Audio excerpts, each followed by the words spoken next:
Hello everyone, welcome to Arun money Telugu. ఈరోజు Meesho aqueous విద్యావైజ్ IPO గురించి చూద్దాం. ఈ మూడు ఐపీఓలు కూడా డిసెంబర్ 3 ఓపెన్ అయ్యి 5th క్లోజ్ అయ్యే ఐపీఓసే. వీళ్ళు మార్కెట్లోకి ఎందుకు రావాలనుకుంటున్నారు, ఎంత అమౌంట్ రేజ్ చేస్తున్నారో చూద్దాం ఈరోజు. మీషో కంపెనీ ఇది జపాన్కి సంబంధించినటువంటి సాఫ్ట్ బ్యాంకుకు సంబంధించిన కంపెనీ. మీషో యాప్ అంటే ఇండియాలో లార్జెస్ట్ ఈ కామర్స్ ప్లాట్ఫామ్గా ఉంది. ఈ కామర్స్ ప్లాట్ఫామ్లో ఆన్లైన్లో ఏ ప్రోడక్ట్ అయినా సెల్ చేయొచ్చు, ఏ ప్రోడక్ట్ అయినా బై చేయొచ్చు, ఆల్ ఓవర్ ఇండియా కూడా. ఇది మల్టీ సైడెడ్ మార్కెట్ ప్లేస్ కనెక్టింగ్గా ఉంది. మీషో యాప్ లైక్ సెల్లర్స్ కానీ, బయ్యర్స్ కానీ, లాజిస్టిక్ పార్ట్నర్స్ కానీ, అంటే కాంటెంట్ క్రియేటర్స్ కూడా. వీళ్ళు బయ్యర్స్ దగ్గర నుంచి, సెల్లర్స్ దగ్గర నుంచి ఎలాంటి కమిషన్ ఛార్జ్ చేయట్లేదు. ప్లాట్ఫామ్ ఫీజు కూడా మినిమంగానే ఉంది. మినిమం ఆర్డర్ వాల్యూ కూడా తక్కువగానే ఉంది ఈ కంపెనీలో, ఈ యాప్లో. వీళ్ళకి రెవెన్యూ ఎక్కడ నుంచి జనరేట్ అవుతుందో చూస్తే లాజిస్టిక్ ఫుల్ఫిల్మెంట్ దగ్గర నుంచి, అడ్వర్టైజ్మెంట్ దగ్గర నుంచి అండ్ డేటా సర్వీస్ దగ్గర నుంచి రెవెన్యూ జనరేట్ అవుతుంది ఈ కంపెనీకి. September 30, 2025 వరకు ఈ యాప్లో సెల్ చేసే పీపుల్ 7,06,471గా ఉంటే బయ్యర్స్ మాత్రం 234.20 మిలియన్స్గా ఉన్నారు. ఈ కంపెనీ మార్కెట్లోకి వచ్చిన తర్వాత 5,421 crore ఆఫ్ అమౌంట్ రేజ్ చేయాలనుకుంటున్నారు. ఫ్రెష్ ఇష్యూ ద్వారానే ఎక్కువగా రేజ్ చేస్తున్నారు, 4,250 crore of the amount. Offer for sale ద్వారా 1,171 crore amount of the raise చేస్తున్నారు వీళ్ళు. ఈ కంపెనీ కొంత రిస్క్ కూడా ఫేస్ చేస్తుంది మార్కెట్లో. హై కాంపిటీషన్ ఉంది మార్కెట్లో ఉన్న ప్లేయర్స్ దగ్గర నుంచి, లైక్ ఫ్లిప్కార్ట్ దగ్గర నుంచి కానీ, అమెజాన్ దగ్గర నుంచి కానీ. ఈ యాప్లో సెల్ చేసే ప్రోడక్ట్ కూడా టోటల్గా రీజనల్ బ్రాండ్సే ఉంటున్నాయి, ఇన్ఫార్మల్ మ్యానుఫ్యాక్చర్ దగ్గర నుంచి. అంటే ఒక పర్టికులర్ బ్రాండ్ ప్రోడక్ట్స్ అయితే ఏం సెల్ చేయట్లేదు, లోకల్ బ్రాండ్స్ సెల్ చేస్తున్నారు ఈ యాప్లో. ఈ కంపెనీ ఇయర్ ఆన్ ఇయర్ కంపారిజన్లో రెవెన్యూ 26% గ్రో అయింది, కానీ ప్యాట్ ప్రాఫిట్ ఆఫ్టర్ ట్యాక్స్ మాత్రం 1,103% అయితే డౌన్ అయింది. ఈ కంపెనీకి కాంపిటీటర్స్ ఫ్లిప్కార్ట్, అమెజాన్ మెయిన్గా ఉంటే వాళ్ళతో పాటుగా ఇంకా వేరే వాళ్ళు కూడా ఉన్నారు. డీల్ షేర్ కానీ, గ్లో రోడ్ కానీ, షాప్ 101 కానీ, సిటీ మాల్ కానీ చాలా ఉన్నారు. ఉడాన్ కానీ, రోజానా లాంటి కంపెనీస్ ఉన్నాయి. ఈ కంపెనీ మార్కెట్లోకి వచ్చిన తర్వాత వీళ్ళ టోటల్ మార్కెట్ క్యాప్ 50,096 crore ఉంటే ఆర్ఓసిఈ కానీ, ఆర్ఓఈ కానీ ఈచ్ అండ్ ఎవ్రీథింగ్ కూడా నెగిటివ్గానే ఉంది. రెవెన్యూ మాత్రం 26% జనరేట్ అయింది ఇయర్ ఆన్ ఇయర్ కంపారిజన్లో. ప్రాఫిట్ ఆఫ్టర్ ట్యాక్స్ కానీ, ఎబిడిటా కానీ 2023 దగ్గర నుంచి 25 సెప్టెంబర్ వరకు కూడా నెగిటివ్గానే పోస్ట్ చేస్తున్నారు వీళ్ళు. రిటర్న్ ఆన్ నెట్వర్త్ కూడా -252%గా ఉంది. ఇది కూడా మంచి విషయం అయితే కాదు. ఈ కంపెనీ ఫైనాన్షియల్ లాస్గా ఉంది, కంటిన్యూగా కంపెనీలో లాసెసే ఉన్నాయి. వాటితో పాటుగా ఆల్రెడీ కంపెనీలో షేర్ హోల్డర్స్ ఈక్విటీ ఏదైతే ఉందో వాళ్ళు ఎఫెక్టివ్గా వాడటం లేదు ప్రాఫిట్ జనరేట్ చేయడానికి. అండ్ పిఈ రేషియో కూడా మార్కెట్లోకి రాకముందు -11 ఉంటే పోస్ట్ అయిపోతే -35.75%గా ఉంది. మైనస్గా ఉంది, కాబట్టి ఇది ఐపీఓ అయితే. నెక్స్ట్ విద్యా వైర్స్ ఐపీఓ గురించి చూద్దాం. వీళ్ళు మార్కెట్లో టోటల్గా 300 crore ఆఫ్ అమౌంట్ అయితే రేజ్ చేయాలనుకుంటున్నారు.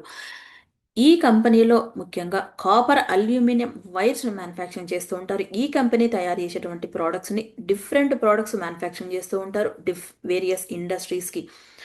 లైక్ ప్రిసిషన్ ఇంజనీరింగ్ వైర్స్ కానీ, కాపర్ స్ట్రిప్స్ కానీ, కండక్టర్స్ కానీ, బస్ బార్స్ కానీ, స్పెషలైజ్డ్ వైండింగ్ వైర్స్ కానీ, పీవీ రిబ్బన్స్ కానీ and aluminium paper cover strips లాంటి ప్రోడక్ట్ మ్యానుఫ్యాక్చరింగ్ చేస్తూ ఉంటారు.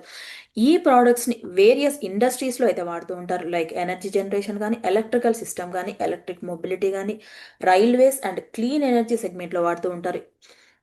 వాటితో పాటుగా కొత్త బిజినెస్లో కూడా ఎంటర్ అవ్వాలనుకుంటున్నారు వీళ్ళు ఈ ఐపీఓ ద్వారా రేజ్ చేసిన అమౌంట్తో. లైక్ కాపర్ ఫాయిల్స్ కానీ, సోలార్ కేబుల్స్ కానీ అండ్ అల్యూమినియం వైండింగ్ వైర్స్ సెగ్మెంట్లోకి ఎంటర్ అవ్వాలనుకుంటున్నారు వీళ్ళు. ఈ కంపెనీ బిజినెస్ అయితే బెటర్గానే రెవెన్యూ జనరేట్ అవుతుంది ఇయర్ ఆన్ ఇయర్ కంపారిజన్లో. ఈ కంపెనీ వేరియస్ ప్రోడక్ట్ని వేరియస్ సెగ్మెంట్లో ఉపయోగపడే విధంగా జనరేట్ చేస్తున్నారు వీళ్ళు. ఈ కంపెనీ మార్కెట్లో అయితే కాంపిటీషన్ ఫేస్ చేస్తుంది, like precision wires India limited దగ్గర నుంచి, రామ్ రతన్ వైర్స్ దగ్గర నుంచి కానీ, అపార్ ఇండస్ట్రీస్ కానీ, హ్యావెల్స్ కానీ, కేఏ ఇండస్ట్రీస్ దగ్గర నుంచి.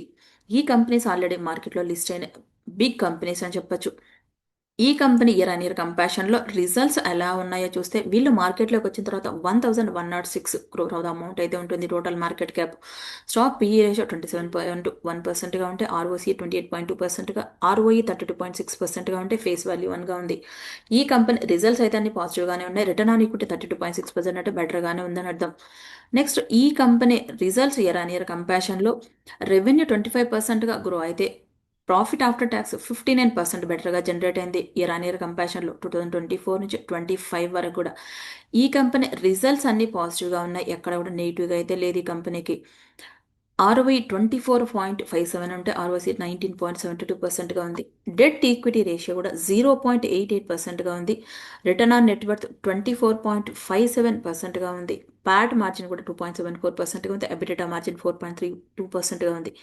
పిఈ రేషియో కూడా ఐపీఓ ఒక రాకముందు 20.36%గా ఉంటే పోస్ట్ ఐపీఓ 22.94%గా ఉంది. ఈ కంపెనీ ఓవరాల్గా రిజల్ట్స్ అయితే అన్ని పాజిటివ్గానే ఉన్నాయి.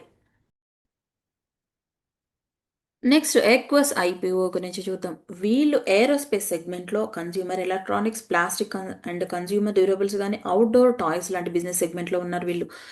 వీళ్ళు టోటల్గా ఐపీఓ ద్వారా 921 క్రోర్ ఆఫ్ అమౌంట్ రేజ్ చేయాలనుకుంటున్నారు.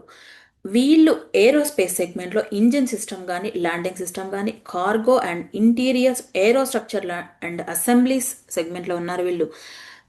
వీళ్ళు ఇండియాలో మ్యానుఫ్యాక్చరింగ్ చేసి ఆల్ ఓవర్ గ్లోబల్గా కూడా వీళ్ళ ప్రోడక్ట్ని అయితే సెల్ చేస్తున్నారు. Advance and vertical integrated precision manufacturing capabilities ఉంది ఈ కంపెనీకి. ఎండ్ టు ఎండ్ మ్యానుఫ్యాక్చరింగ్ కూడా ఫెసిలిటీస్ ప్రొవైడ్ చేస్తున్నారు.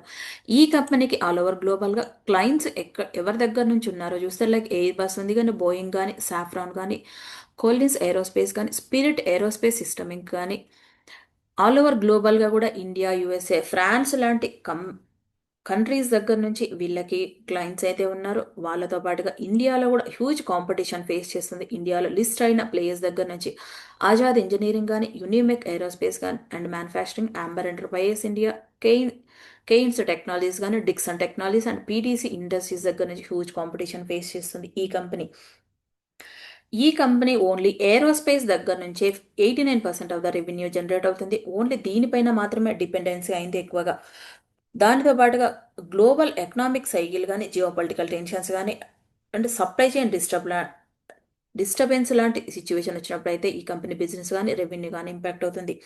ఫారిన్ ఎక్స్చేంజ్ ఫ్లక్చువేషన్ టైంలో కూడా రెవెన్యూ అయితే కొంచెం ఇంపాక్ట్ ఉంటుంది. ఈ కంపెనీ మార్కెట్లోకి వచ్చిన తర్వాత టోటల్ మార్కెట్ క్యాప్ 8,316 క్రోర్గా ఉంటే స్టాక్ పిఈ రేషియో 1,701గా ఉందంటే చాలా హై వాల్యుయేషన్లో వస్తున్నారు వీళ్ళు మార్కెట్లోకి. ఈ కంపెనీ రిజల్ట్స్ ఎలా ఉన్నాయో చూస్తే రెవెన్యూ 3% డిక్రీజ్ అయింది ఇయర్ ఆన్ ఇయర్ కంపారిజన్లో. ప్రాఫిట్ ఆఫ్టర్ ట్యాక్స్ కూడా 619%గా డిక్రీజ్ అయింది. వీళ్ళు 2023 నుంచి కూడా 25 వరకు కూడా ప్రాఫిట్ ఆఫ్టర్ ట్యాక్స్ కానీ నెగిటివ్గానే పోస్ట్ చేస్తున్నారు. ఈ కంపెనీలో పోస్ట్ మార్కెట్లోకి వచ్చిన తర్వాత ప్రీ ఐపీఓ ద్వారా, పోస్ట్ ఐపీఓ ద్వారా పిఈ రేషియో చూస్తే -74, -244 ఉంది. కాబట్టి ఈ కంపెనీ హ్యూజ్ లాసెస్ని అయితే ఫేస్ చేస్తున్నారు వీళ్ళు. ఈ కంపెనీ టోటల్ మార్కెట్ క్యాప్ 8,316 క్రోర్గా అయితే ఉంది మార్కెట్లోకి వచ్చిన తర్వాత. ఈ ఐపీఓ 3 ఐపీఓలు అయితే ఎక్వస్ ఐపీఓని అయితే అవాయిడ్ చేయడం అనేది నా ఒపీనియన్ చెప్తున్నాను. ఎందుకంటే ఈ కంపెనీలో హ్యూజ్ లాసెస్ ఉంది కాబట్టి నెక్స్ట్ ఫైనాన్షియల్ ఇయర్గా 2-3 క్వార్టర్లు ఎలా పోస్ట్ చేస్తారో దాని తర్వాత మాత్రమే ఈ కంపెనీ మార్కెట్లోకి వచ్చిన తర్వాత అయితే చూడాలి ఇన్వెస్ట్మెంట్ పెట్టడానికి. ఇప్పుడైతే ఐపీఓ అవాయిడ్ చేయడం అయితే నా ఒపీనియన్. ఎందుకంటే ఐపీఓ ఈ కంపెనీ కూడా ఆల్మోస్ట్ బ్యాంక్రప్సీ స్టేజ్లో ఉంది అని నేనైతే అనుకుంటున్నాను. నెక్స్ట్ మీషో ఐపీఓ కూడా రెవెన్యూ బెటర్గా జనరేట్ చేసింది కానీ ఎబిటా కానీ, ప్రాఫిట్ ఆఫ్టర్ ట్యాక్స్ కూడా నెగిటివ్గానే పోస్ట్ చేస్తున్నారు 2023 నుంచి 25 వరకు కూడా. నెక్స్ట్ మీషో ఐపీఓ అయితే కూడా నేను కూడా అవాయిడ్ చేయండి అని అయితే చెప్తాను. ఎందుకంటే ఈ ఐపీఓ కూడా రెవెన్యూ కానీ బెటర్గా ఉంది కానీ ఎబిటా అండ్ మార్జిన్స్ అయితే నెగిటివ్గానే ఉన్నాయి. అప్లై చేయాలనుకుంటే ఓన్లీ లిస్టింగ్ గెయిన్స్కి మాత్రమే చూడండి. మీషో ఐపీఓ అయితే విద్యా వైస్ ఐపీఓ అయితే ఈ ఐపీఓని అప్లై చేయొచ్చు, లాంగ్ టర్మ్ కోసం కూడా చూడొచ్చు. వీళ్ళ బిజినెస్ అయితే బెటర్గానే గ్రో అయింది ఇయర్ ఆన్ ఇయర్ కంపారిజన్లో. రిజల్ట్స్ అన్ని పాజిటివ్గానే ఉన్నాయి. ఈ 3 ఐపీఓలో నేనైతే విద్యా వైస్ ఐపీఓ మాత్రమే అప్లై చేస్తాను. ఎందుకంటే నెక్స్ట్ బెటర్ కమింగ్ టైంలో కూడా లైక్ ఫ్లిప్కార్ట్ కానీ అండ్ ఫోన్పే లాంటి ఐపీఓస్ కూడా వస్తున్నాయి మార్కెట్లో. ఎప్పుడు కూడా మనీ ఒక దాంట్లో పెట్టి లాస్ అయ్యే కంటే కూడా సేఫ్ జోన్లో ఉండడం బెటర్ అని అయితే నా ఒపీనియన్. ఇలాంటి ఐపీఓలో మనీ పెట్టయితే దాంట్లో బ్లాక్ అయితే అవ్వద్దు. ఎప్పుడు కూడా బెటర్గా సేఫ్ జోన్లో ఉండడానికి ట్రై చేయండి. ఈ 3 ఐపీఓస్ పైన ఇదైతే నా ఒపీనియన్. ఫస్ట్ అయితే నేను విద్యా వైస్‌గా ఇంపార్టెన్స్ ఇస్తాను. ఇన్ కేస్ అప్పటికి మీషో అప్లై చేయాలంటే ఓన్లీ లిస్టింగ్ గెయిన్స్‌కి మాత్రమే చూస్తాను. ఈ వీడియో గనుక మీకు నచ్చినట్టయితే లైక్ చేయండి, షేర్ చేయండి, కామెంట్ చేయండి, ఛానెల్‌ని సబ్స్క్రైబ్ చేయండి. Thank you.